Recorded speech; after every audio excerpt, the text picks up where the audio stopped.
Good morning student आज करेंगे हम F block elements. Previous video में हमने डी ब्लॉक एलिमेंट्स पढ़े थे। डी ब्लॉक एलिमेंट में हमने पोटेशियम परमैंगनेट, पोटेशियम डाइक्रोमेट, इनकी प्रॉपर्टीज़ देखी थी, इनकी क्या केमिकल प्रॉपर्टीज़ हैं, कैसे इनको प्रिपेयर किया जाता है। उससे पहले हमने जो उसकी फिजिकल प्रॉपर्टीज़ हैं डी ब्लॉक एलिमेंट की, उनके बारे में पढ़ा था। अब हम करेंगे एफ ब्लॉक एलिमेंट। जनरली जैसे कि आपको नाम से ही पता चल रहा है एफ ब्लॉक एलिमेंट, यानी यहाँ पे जो आउटरमोस्ट इलेक्ट्रॉन होता है वो कौन से ऑर्बिट में जाता है? एफ सबसेल, एफ ऑर्बिट या एफ सबसेल में इलेक्ट्रॉन एंटर होता है। तो इसीलिए इन्हें क्या कहा जाता है? एफ ब्लॉक एलिमेंट कहा जाता है।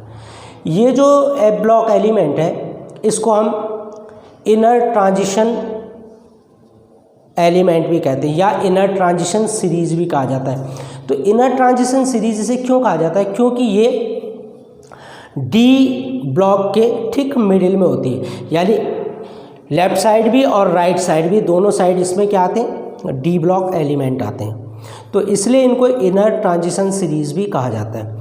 यहाँ पे जो इलेक्ट्रॉन की फिलिंग होती है वो इनर 2 ऑर्बिटल में होती है, यानी कि अगर आप एफ ऑर्बिटल को फिल कर रहे हैं तो आपका 4f ऑर्बिटल जब फिल होगा तो आपकी जो सेल होगी वो कौन सी होगी? 6th सेल होगी, यानी इलेक्ट्रॉन कहाँ? 6 सेल में जाएगा और उसके बाद फिर कहाँ आएगा? 4f में आएगा। तो ये बहुत डीप इनर ऑर्बिटल होते हैं, तो इसीलिए इन्हें इनर ट्रांजिशन एलिमेंट भी कहा जाता है। दूसरी चीज़, ये जो एफ ब्लॉक एलिमेंट है इनको 2 सीरीज़ में डिवाइड किया गया है। पहली सीरीज आती है इसमें लेंथेनॉइड सीरीज और दूसरी आती है इसमें एक्टिनॉइड सीरीज। जो लेंथेनॉइड सीरीज है वो लेंथेनम से स्टार्ट होती है, ठीक है, और कहाँ तक आती है? ये आती है आपकी ल्यूटिटियम तक, lanthanum to lutetium. Lanthanum atomic number 57 to lutetium हो गया आपका एटॉमिक नंबर 71। तो ये जो एलिमेंट है 14 एलिमेंट है। यहाँ पे जो नंबर ऑफ एलिमेंट है 14 एलिमेंट इस एफ ब्लॉक में आते हैं। अब एफ में 14 एलिमेंट कैसे आते हैं? क्योंकि एफ में जो मैक्सिमम इलेक्ट्रॉन की फिलिंग होती है वो कितनी होती है? 14 इलेक्ट्रॉन की। क्योंकि एफ में कितने ऑर्बिटल होते हैं? एफ सब सेल में 7 ऑर्बिटल होते हैं और एक ऑर्बिटल की जो मैक्सिमम कैपेसिटी होती है वो कितने इलेक्ट्रॉन की होती है? 2 इलेक्ट्रॉन की। तो टोटल नंबर ऑफ इलेक्ट्रॉन कितने हो जाएंगे यहाँ पे? 14 इलेक्ट्रॉन होंगे, तो आपके एलिमेंट भी क्या होंगे? यहाँ पे 14 ही होंगे, ठीक है। तो इसलिए यहाँ पे जो टोटल नंबर ऑफ एलिमेंट है एफ ब्लॉक में वो कितने? 14 है। तो 2 सीरीज़ में इसको डिवाइड किया गया है। पहला हो गया आपका लेंथेनॉइड सीरीज़ और दूसरा हो गया आपका एक्टिनॉइड सीरीज़। तो एक्टिनॉइड सीरीज़ कहाँ से स्टार्ट होती है? एक्टिनियम से, एटॉमिक नंबर 89 टू 112 के बीच जो एलिमेंट आते हैं ये एक्टिनॉइड्स होते हैं। और जो लेंथेनॉइड होते हैं, लेंथेनॉइड को हम रेयर अर्थ एलिमेंट भी कहते हैं, क्योंकि ये अर्थ क्रस्ट में हमें बहुत ही कम मिलते हैं। तो इसलिए इनको क्या कहा जाता है? इनको रेयर अर्थ एलिमेंट भी कहा जाता है, ठीक है।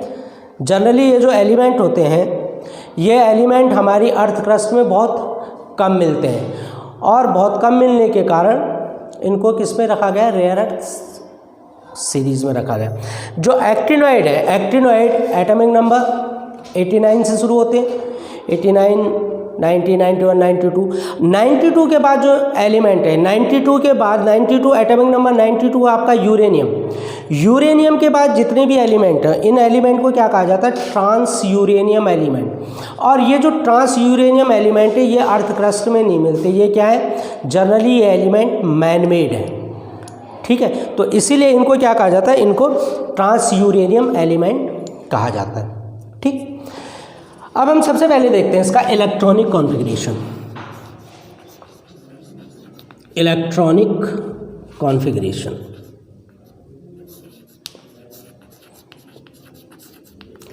Electronic configuration of D block element, sorry F block element. Generally जो एफ ब्लॉक एलिमेंट का इलेक्ट्रॉनिक कॉन्फ़िगरेशन होता है वो होता है n-2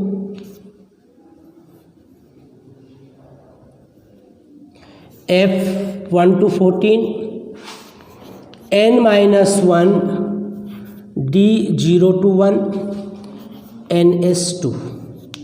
अब एक चीज़ ध्यान रखना, यहाँ पे जो S आपका S ऑर्बिटल है या S सबसेल है, S सबसेल में यहाँ पे जितने भी एलिमेंट आते हैं एफ ब्लॉक एलिमेंट, जो S ऑर्बिटल आपका है वो कंप्लीटली फिल होता है, यानी S में 2 इलेक्ट्रॉन होते हैं और फिर उसके बाद ग्रेजुअली फिलिंग होती है F ऑर्बिटल की, कि 1 इलेक्ट्रॉन 2 इलेक्ट्रॉन 3 इलेक्ट्रॉन धीरे धीरे धीरे 14 तक इसमें ग्रेजुअली फिलिंग होती है। अगर हम लेंथेनॉइड सीरीज़ देखें तो लेंथेनॉइड सीरीज़ में लेंथेनम से और ल्यूटिटियम तक 1 इलेक्ट्रॉन 2 इलेक्ट्रॉन 3 इलेक्ट्रॉन इस तरीके से इसकी ग्रेजुअली फिलिंग होती है। यहाँ पे कुछ एक्सेप्शन आते हैं, जैसे लेंथेनम है, लेंथेनम में जो जनरली इलेक्ट्रॉन होता है वो डी में जाता है, लेकिन हम इसको फिर भी लेंथेनॉइड में रखते हैं, यानी एफ ब्लॉक एलिमेंट में रखते हैं। तो जनरली ये माना गया है कि जो 5d और 4f ऑर्बिटल होते हैं इनका एनर्जी लेवल लगभग क्या होता है, इक्वल होता है, तो इलेक्ट्रॉन कहीं भी जंप कर जाता है। तो यहाँ पे अभी भी साइंटिस्ट में अभी भी ये कंफर्म नहीं है कि इलेक्ट्रॉन डी में जाएगा या एफ में जाएगा। तो यहाँ पे इसके इलेक्ट्रॉनिक स्ट्रक्चर में कई जगह आपको F1 मिलेगा, कई जगह आपको D1 मिलेगा, इस तरीके से स्ट्रक्चर है। तो यहाँ पे इसमें अभी भी इसमें हो गया या एक्टिनॉइड में हो गया, लेंथेनॉइड और लेंथेनम और एक्टिनियम में ये अभी भी है कि इलेक्ट्रॉन डी में जाता है या एफ में जाता है। तो थोड़ा सा यहाँ पे अभी भी डाउट है कि इलेक्ट्रॉन कहाँ जाना चाहिए। तो जो जनरल इलेक्ट्रॉनिक कॉन्फ़िगरेशन होता है इसका क्या होता है, N-2 F1 to 14 N-1 D021 and NS2। ये S जो ऑर्बिटल है ये आपकी कंप्लीटली इसमें फिल होती है। ठीक है बच्चों, ठीक है। इस फैमिली के जो मेंबर हैं इनमें यानी जो 6s ऑर्बिटल है ये कंप्लीटली क्या होता है, फिल होता है इस फैमिली के मेंबर में। ठीक है। इसके बाद आता है आपका ऑक्सीडेशन स्टेट।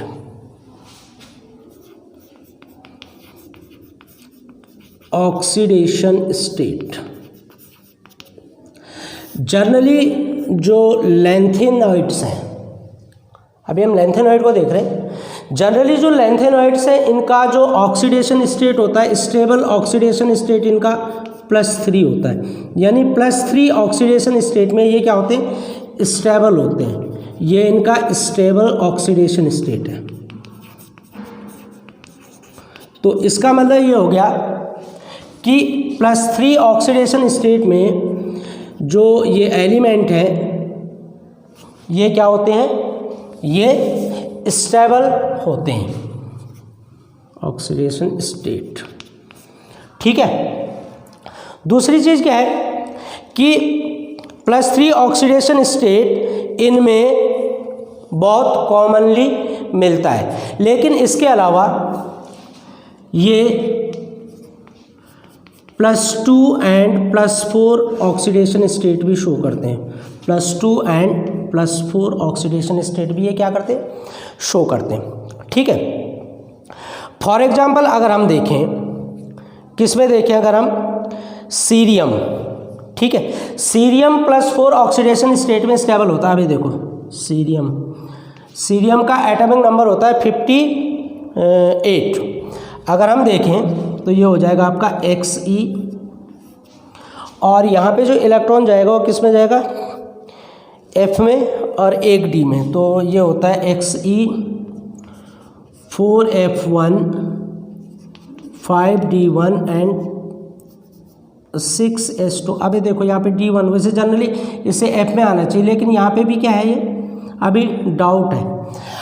अब अगर हम इसका ऑक्सीडेशन स्टेट देखें, अगर यहाँ से चारों इलेक्ट्रॉन हट जाए, यानी C किस फॉर्म में आ जाए, +4 ऑक्सीडेशन स्टेट में अगर आ जाए, तो ये किसका, जीनॉन का स्टेबल इलेक्ट्रॉनिक कॉन्फ़िगरेशन एक्वायर कर लेगी।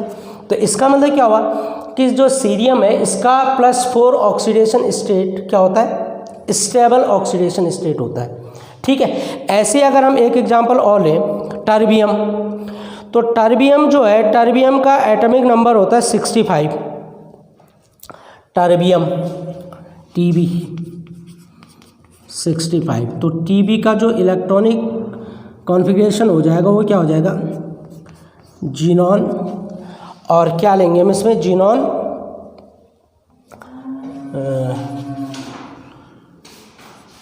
4F9(6S2).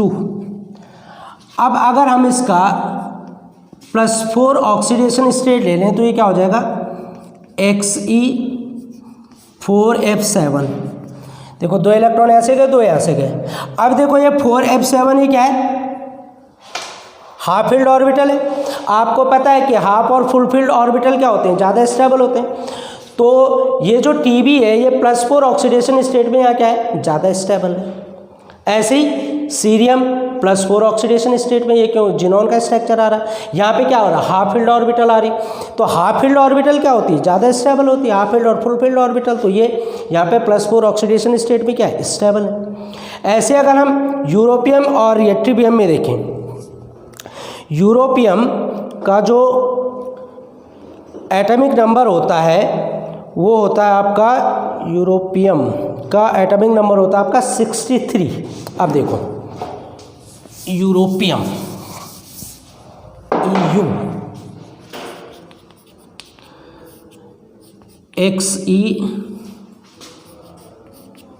Xe4F7 and 6S2। अब यहाँ पे देखो, अगर यूरोपियम +2 ऑक्सीडेशन स्टेट में आ जाए तो क्या हो जाएगा, Xe4F7। अब ये देखो ये +2 ऑक्सीडेशन स्टेट में क्या हो रहा, हाफ फील्ड हो रहा, हाफ फील्ड स्टेबल कॉन्फ़िगरेशन आ रहा है, इसका हाफ फील्ड कॉन्फ़िगरेशन आ रहा है ना, स्टेबल कॉन्फ़िगरेशन। तो यहाँ पे ये क्या है, +2 ऑक्सीडेशन स्टेट में क्या दिखा रहा, +2 ऑक्सीडेशन स्टेट में स्टेबिलिटी दिखा रहा। अगर दूसरा हम देखें यट्रीबियम, तो यट्रीबियम हो गया आपका 70, Xe क्या हो जाएगा, 4F14, Xe4F14 एंड 6S2। अब अगर इसका हम +2 ऑक्सीडेशन स्टेट देखें तो क्या आ जाएगा, Xe4F14। अब ये देखो 4F14 कंप्लीटली फील्ड है, कंप्लीटली फील्ड स्ट्रक्चर है तो स्टेबल स्ट्रक्चर है। तो यहाँ पे देखो यूरोपियम और यट्रीबियम दोनों के दोनों +2 ऑक्सीडेशन स्टेट में क्या है, स्टेबल कॉन्फ़िगरेशन दिखा रहे हैं। ठीक है, सेम एज अगर हम सीरियम और टर्बियम में देखें तो +4 ऑक्सीडेशन स्टेट में ज़्यादा स्टेबल ऑक्सीडेशन स्टेट दिखा रहे हैं। ठीक है, तो यहाँ पे कुछ ये एक्सेप्शन भी है कि कौन से +4 और कौन से +2 ऑक्सीडेशन स्टेट में ज़्यादा स्टेबल होते हैं। ठीक है, एक चीज़ और आती है यहाँ पे कि जो +4 ऑक्सीडेशन स्टेट है ये स्ट्रॉन्ग ऑक्सीडाइजिंग एजेंट होते हैं। +4 ऑक्सीडेशन स्टेट क्या होती है, ये स्ट्रॉन्ग ऑक्सीडाइजिंग एजेंट होते हैं, स्ट्रॉन्ग ऑक्सीडाइजिंग एजेंट। ठीक है, अब होता क्या है यहाँ पे, स्ट्रॉन्ग ऑक्सीडाइजिंग एजेंट यानी ये अपना इलेक्ट्रॉन क्या करते थे, इजीली रिलीज कर देते हैं। और जब ये अपना इलेक्ट्रॉन इजीली रिलीज करेंगे तो ये क्या करेंगे, +4 से +3 ऑक्सीडेशन स्टेट में आ जाएंगे। ठीक है, +3 ऑक्सीडेशन स्टेट इनकी क्या है, स्टेबल ऑक्सीडेशन स्टेट है। तो ये इजीली अपना इलेक्ट्रॉन भी क्या कर देते हैं, इजीली अपना इलेक्ट्रॉन रिलीज कर देते हैं। तो जैसे अगर हम देखें सीरियम +4, ये क्या होता है, गुड ऑक्सीडाइजिंग एजेंट होता है। क्या है ये, good oxidising agent, oxidising agent. ठीक है, सेम एज अगर हम +2 ऑक्सीडेशन स्टेट को देखें, क्योंकि अब यहाँ पे देखो ये +4 से किस में आ रहा है, ये +3 ऑक्सीडेशन स्टेट में आ रहा। ठीक है, तो CE +4 ऑक्सीडेशन स्टेट। तो CE क्या करता है, अपना एक इलेक्ट्रॉन देके ये क्या कर देता है, Ce4+ टू गिव्स, सॉरी गलत बोल दिया मैंने, ये क्या करता है, स्ट्रॉन्ग ऑक्सीडाइजिंग एजेंट है। स्ट्रॉन्ग ऑक्सीडाइजिंग एजेंट का मतलब ये हो गया, सॉरी बच्चों मैं थोड़ा सा गलत बोल गया कि ये +4 ऑक्सीडेशन स्टेट, देखो strong oxidising agent, oxidising agent का मतलब क्या हो गया कि ये इजीली इलेक्ट्रॉन को एक्सेप्ट करते हैं। सॉरी मैं थोड़ा सा गलत बोल गया, मैं उल्टा बोल गया, मैं रिड्यूसिंग कैरेक्टर को बता गया। तो ये क्या है, स्ट्रॉन्ग ऑक्सीडाइजिंग एजेंट है। ऑक्सीडाइजिंग एजेंट का मतलब ये क्या है कि ये किसी से भी एक इलेक्ट्रॉन एक्सेप्ट कर लेते हैं और +3 स्टेबल ऑक्सीडेशन स्टेट में आ जाते हैं। +4 ऑक्सीडेशन स्टेट से कहाँ आ जाते हैं, +3 ऑक्सीडेशन स्टेट में आ जाते हैं। यानी ये क्या करते हैं, ये रिड्यूसिंग या क्या दिखाते हैं, रिडक्शन दिखाते हैं, इलेक्ट्रॉन को एक्सेप्ट करते हैं। तो +4 से +3 ऑक्सीडेशन स्टेट में आने के लिए क्या करते हैं, एक इलेक्ट्रॉन को एक्सेप्ट करते हैं। तो देखो अगर हम Ce4+ को देखें, ये क्या करेगा, एक इलेक्ट्रॉन एक्सेप्ट करेगा और किस में आ जाएगा, Ce3+, ये स्टेबल ऑक्सीडेशन स्टेट हुई। तो ये क्या है, ये स्ट्रॉन्ग ऑक्सीडाइजिंग एजेंट का भी क्या करता है, काम करता है। ये गुड ऑक्सीडाइजिंग एजेंट यानी इजीली इलेक्ट्रॉन एक्सेप्ट कर लेता है। और अगर हम +2 ऑक्सीडेशन स्टेट को देखें तो +2 ऑक्सीडेशन स्टेट क्या है, +2 ऑक्सीडेशन स्टेट ये क्या है, strong reducing agent, strong reducing agent, समझ रहे बात। +2 ऑक्सीडेशन स्टेट क्या है, स्ट्रॉन्ग रिड्यूसिंग एजेंट, ठीक है। अब ये क्या है, ये इजीली अपना इलेक्ट्रॉन डोनेट कर देती है, और जब इजीली इलेक्ट्रॉन डोनेट कर देती है तो ये गुड क्या होती है, गुड रिड्यूसिंग एजेंट होती है, और ये चीज़ों को इजीली आयोनाइज्ड कर देती हैं, ठीक है। नेक्स्ट चीज़ और इम्पॉर्टेंट चीज़ जो इसके अंदर आती है ऑक्सीडाइजिंग नेचर के बाद, वो आता है इसका लैंथेनॉइड कॉन्ट्रैक्शन। ये बड़ा इंपॉर्टेंट पॉइंट है इसके अंदर, इससे क्वेश्चन मोस्टली पूछे जाते हैं। Lanthanoid contraction,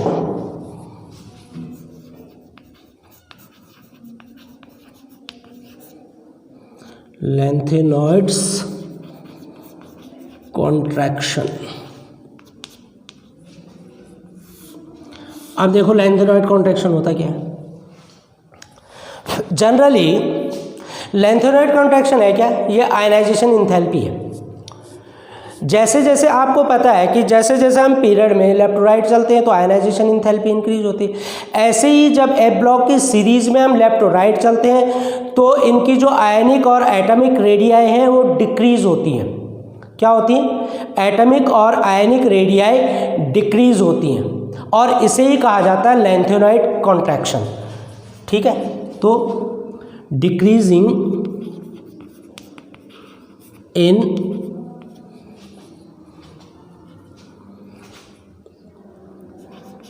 atomic and ionic radii, atomic और आयनिक रेडियाई में जो डिक्रीजिंग होती है उसे कहा जाता है लैंथेनॉइड कॉन्ट्रैक्शन। अब ये लैंथेनॉइड कॉन्ट्रैक्शन होता क्या है, जनरली क्या होता है कि जैसे जैसे सेल इंक्रीज होती हैं, सेल किसका काम करती है, शील्ड का काम करती है ना, शील्डिंग इफेक्ट शो करती है। यानी कि वो न्यूक्लियस के इफेक्टिव न्यूक्लियस चार्ज को ऑटोमोस्ट सेल के इलेक्ट्रॉन तक पहुंचने में क्या करती है, ऑब्स्टिकल करती हैं, रोकती हैं इफेक्टिव न्यूक्लियस चार्ज को। तो उसे क्या कहा जाता है, शील्डिंग इफेक्ट कहा जाता है। जनरली जो एफ ऑर्बिटल होता है वो बहुत डीप होता है, बहुत अंदर होता है। तो अंदर होने के कारण एक तो बहुत अंदर है, और दूसरा उसका जो स्ट्रक्चर है कॉम्प्लिकेटेड स्ट्रक्चर है, कॉम्प्लेक्स स्ट्रक्चर है। तो कॉम्प्लेक्स स्ट्रक्चर होने के कारण जो एफ ब्लॉक है, जो एफ ऑर्बिटल है, एफ ऑर्बिटल का शील्डिंग इफेक्ट बहुत पुअर हो जाता है। एफ ऑर्बिटल का जो शील्डिंग इफेक्ट है वो बहुत पुअर हो जाता है, यानी कि वो इफेक्टिव न्यूक्लियस चार्ज को नहीं रोक पाता। तो जो ऑटोमोस्ट का इलेक्ट्रॉन है, यानी एस ऑर्बिटल का जो इलेक्ट्रॉन है, या एफ में जो इनकमिंग इलेक्ट्रॉन आ रहा है, जो एफ ऑर्बिटल में इनकमिंग इलेक्ट्रॉन है, वो न्यूक्लियस के इफेक्टिव न्यूक्लियस चार्ज को ज़्यादा एक्सपीरियंस करता है। किसके कारण, due to poor shielding effect of F orbital. F orbital का जो शील्डिंग इफेक्ट होता है बहुत पुअर होता है। तो पुअर शील्डिंग इफेक्ट के कारण वो जो इनकमिंग इलेक्ट्रॉन है वो बहुत कम एक्सपीरियंस करता है। वो क्या है, बहुत शील्डिंग इफेक्ट को क्या करेगा, बहुत कम एक्सपीरियंस करेगा और इफेक्टिव न्यूक्लियस चार्ज को बहुत ज़्यादा एक्सपीरियंस करता है, जिसके कारण वो न्यूक्लियस की तरफ खींचता है और एटॉमिक या आयनिक रेडियाई आपकी क्या हो जाती है, श्रिंक हो जाती है। इसीलिए जब हम इस सीरीज़ में लेफ्ट टू राइट चलते हैं तो लेफ्ट टू राइट चलने पे जो एटॉमिक और आयनिक रेडियाई है वो क्या हो जाती है, डिक्रीज हो जाती हैं, और इसे ही कहा जाता है लैंथेनॉइड कॉन्ट्रैक्शन। और सेम यही चीज़ एक्टिनॉइड में भी आएगी, उसे एक्टिनॉइड कॉन्ट्रैक्शन कहा जाता है। वहाँ पे भी क्या है, due to poor shielding effect of F orbital, F orbital के पुअर शील्डिंग इफेक्ट के कारण जो इनकमिंग इलेक्ट्रॉन है जो एफ ऑर्बिटल में आ रहा है वो न्यूक्लियस के इफेक्टिव न्यूक्लियस चार्ज को बहुत ज़्यादा एक्सपीरियंस करता है, और जब वो बहुत ज़्यादा एक्सपीरियंस करता है तो वो क्या है, न्यूक्लियस की तरफ अट्रैक्ट होता है, इसलिए जो आपकी एटॉमिक और आयनिक रेडिया है वो क्या हो जाती है, डिक्रीज हो जाती हैं, और इसे क्या कहा जाता है, इसे कहा जाता है लैंथेनॉइड कॉन्ट्रैक्शन। ठीक है, एक चीज़ और आती है बच्चों इसमें जनरल कैरेक्टरिस्टिक में, इसका अपीयरेंस जनरली ये सिल्वरी वाइट कलर के कंपाउंड होते हैं। इनके जो मेल्टिंग और बॉइलिंग पॉइंट है वो अराउंड 1000 to 1200 डिग्री सेल्सियस के आसपास होते हैं। ठीक है, और एक चीज़ जो इम्पोर्टेंट है इसमें वो है इसका कलर ऑफ आयन। इससे पहले इलेक्ट्रिकल कंडक्टिविटी भी आती है, तो इलेक्ट्रिकल कंडक्टिविटी जनरली क्या होते हैं, good conductor of heat and electricity. इनकी इलेक्ट्रिकल कंडक्टिविटी, क्योंकि यहाँ पे आयन फॉर्मेशन आती है, आयन बनते हैं, तो इसके कारण ये हीट और इलेक्ट्रिसिटी के गुड कंडक्टर होते हैं। ठीक है, डी ब्लॉक एलिमेंट की तरह ये भी क्या करते हैं, आयन बनाते हैं, फॉर्मेशन ऑफ कलर्ड आयन। अब देखो सेम चीज़ हुई है, तो फॉर्मेशन ऑफ कलर्ड आयन क्या है इसमें, जैसे डी ऑर्बिटल के एलिमेंट होते हैं वैसे ही एफ ऑर्बिटल के एलिमेंट भी क्या बनाते हैं, कलर्ड आयन बनाते हैं, कलर्ड आयन। तो यहाँ पे जो कलर्ड आयन की फॉर्मेशन है वो क्यों होती है, वो एफ एफ ट्रांजिशन के कारण होती है। सेम वही चीज़ जैसे डी डी ट्रांजिशन होता है कि एक लोअर एनर्जी बनता है और एक हायर एनर्जी लेवल बन जाता है, ऐसे ही यहाँ पे भी क्या होता है, एफ एफ ऑर्बिटल में भी दो आपकी क्या बनते हैं, एनर्जी लेवल बनती है, एक लोअर एनर्जी लेवल, एक higher energy level F orbital में।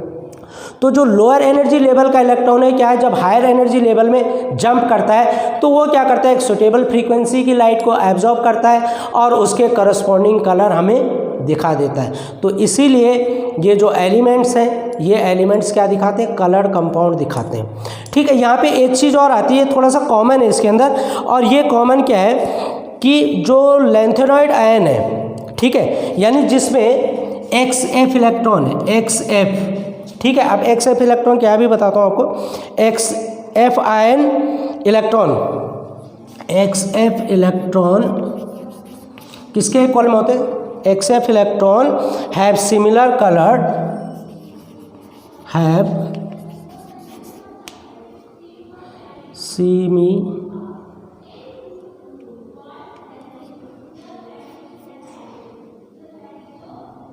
Similar colored, XF have similar colored compared to iron,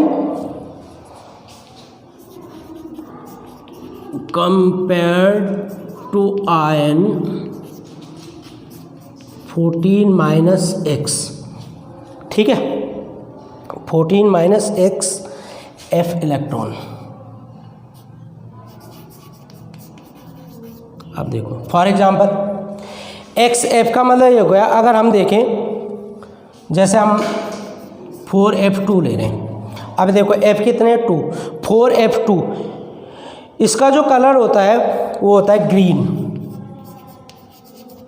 ठीक है, अब इस 14 से 2 को माइनस करो तो 14 - 2 क्या हो गया आपका, 14 - 2 दैट मीन 12, तो ये क्या हो जाएगा आपका 4F12, 4F12 का भी कलर क्या होगा, ग्रीन होगा।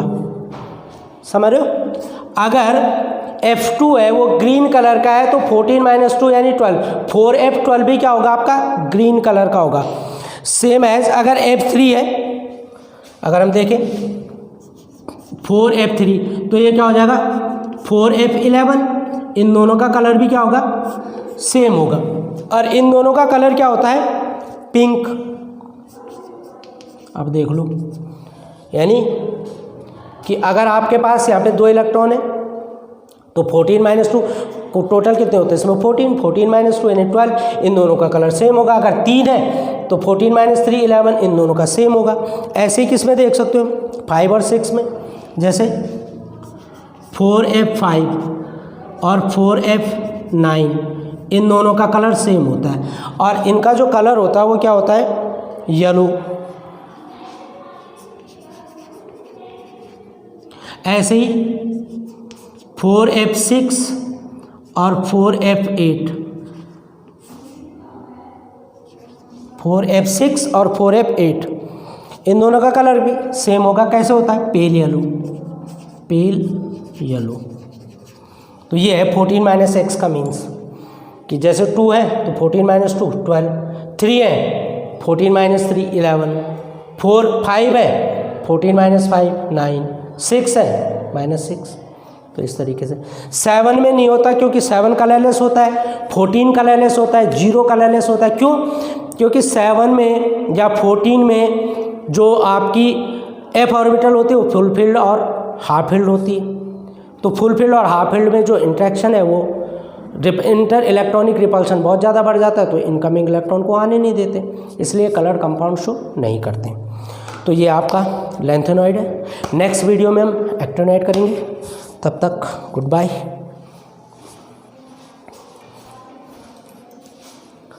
ज़्यादा लंबी